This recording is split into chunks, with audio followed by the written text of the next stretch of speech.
전 세계는 지금 인구가 줄어들고 있고 일할 사람이 없습니다. 공장을 돌릴 사람도 물건을 배달할 사람도 부족해지면서 인건비는 계속 오르고 제조업 경쟁력은 약해지고 있습니다. 이 문제를 해결할 유일한 열쇠가 바로 휴머노이드 로봇입니다. 인간의 노동력을 대체할 수 있는 유일한 대안이기 때문입니다. 그래서 미국과 중국은 이 시장을 잡기 위해 전쟁을 벌이고 있는데 현재 이 전쟁의 무게추가 중국 쪽으로 무섭게 기울고 있습니다. 오늘 영상에서는 중국이 어떻게 휴머노이드 로봇 시장을 집어삼키고 있는지 그 무서운 속도와 전략을 전부 뜯어보겠습니다. 그 전에 앞서 중국 얘기를 다루면 정치 성향 때문에 불편해 하실 분들도 계실 텐데요. 하지만 지금은 한국, 미국에만 국한하지 않고 중국, 일본 등까지 넓혀서 매매를 해야 하는 시대입니다. 중국 로봇 시장에 대한 배경 지식을 쌓아두면 미국, 한국 로봇 시장에 대한 이해도가 높아지므로 선입견 없이 글로벌 주식을 탐구한다는 마음으로 봐주시길 바랍니다. 여러분은 이 영상을 통해 제2의 전기차 혁명이 어디서 어떻게 시작되는지 그리고 누가 이 거대한 변화의 승자가 될 것인지에 대한 통찰을 얻게 될 겁니다. 단순한 기술 분석이 아닌 미래 산업의 판도를 읽는 경제 이야기입니다.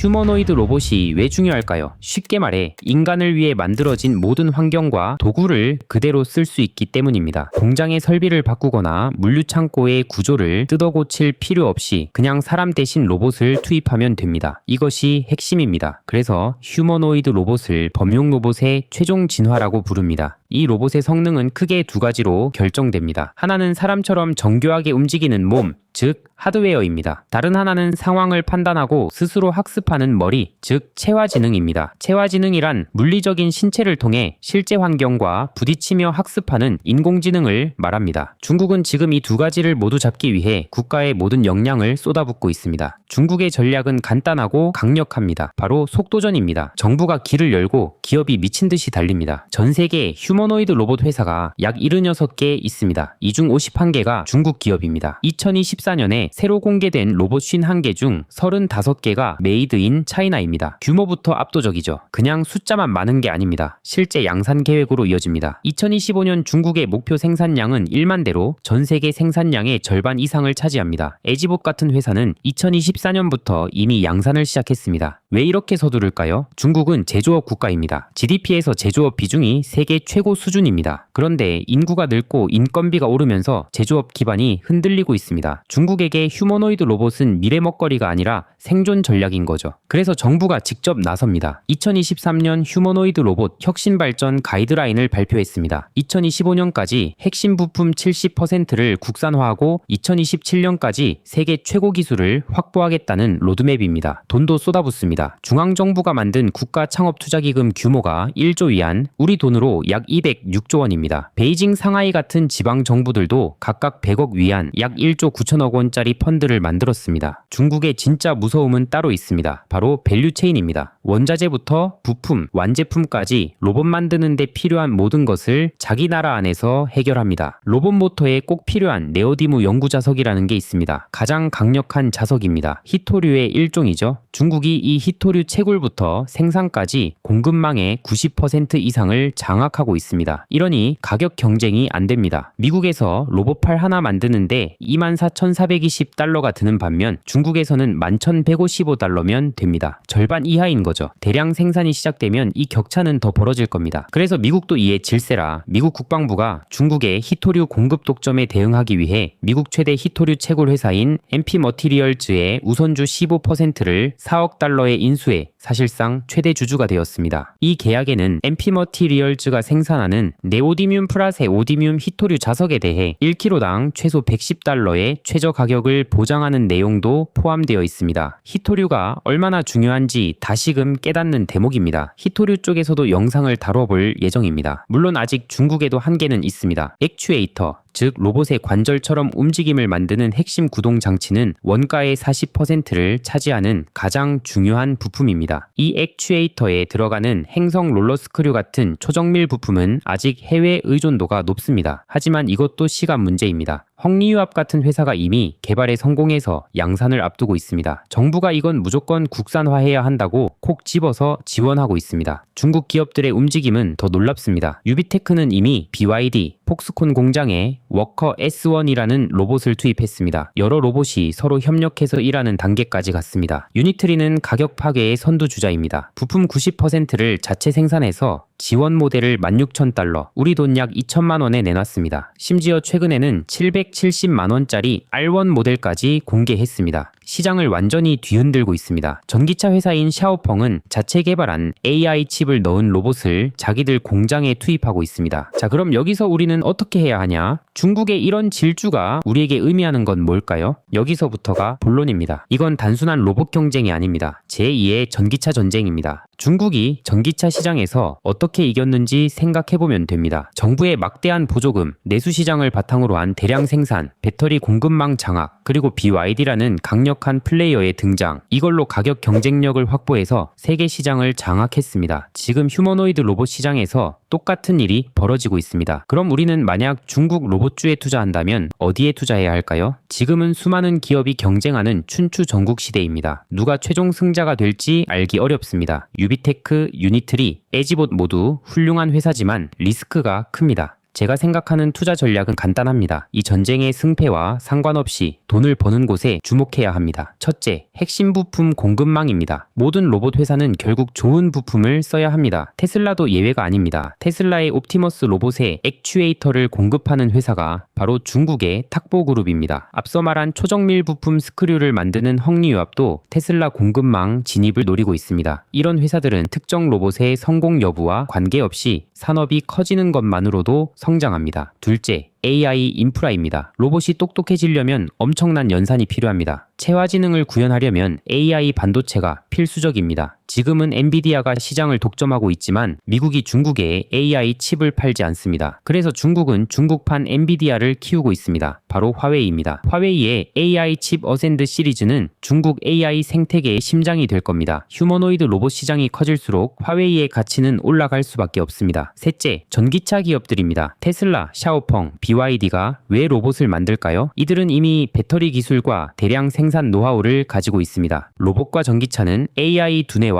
배터리 심장을 공유하는 형제나 마찬가지입니다. 특히 BYD는 2025년 말에 1만 달러, 약 1,400만 원짜리 가정용 로봇 출시를 예고했습니다. 전기차 시장을 가격으로 평정했던 그 전략 그대로입니다. 개별 종목 외에도 중국 로봇 산업 전체에 투자하는 ETF도 있습니다. 타이거 차이나 휴머노이드 로봇이 있습니다. 해당 ETF를 보면서 우리는 글로벌 로봇 현재 분위기도 가늠해 볼 수 있습니다. 이를 통해 한국 주식 로봇주를 공략할 때에도 참고사항이 될 수 있습니다. 결론은 간단합니다. 휴머노이드 로봇 혁명은 이미 시작됐습니다. 그리고 중국은 압도적인 속도와 가격, 그리고 완성된 공급망을 무기로 이 혁명의 중심에 서려고 합니다. 이건 막을 수 없는 거대한 흐름입니다. 향후 2-3년 안에 우리는 공장과 물류창고, 심지어 집에서 일하는 휴머노이드 로봇을 당연하게 보게 될지도 모릅니다. 이 변화 속 중국은 어떤 파도를 만들고 있는지 알아보았습니다. 한국 주식만 한다고 해서 한국 주식에만 시야가 갇혀 있으면 안 됩니다. 글로벌 주식이 어떤 상황인지 먼저 파악해야 한국 주식도 매매가 수월하게 가능합니다. 오늘 영상 여기까지입니다. 재밌고 유익하셨다면 구독, 좋아요, 댓글 부탁드립니다. 감사합니다.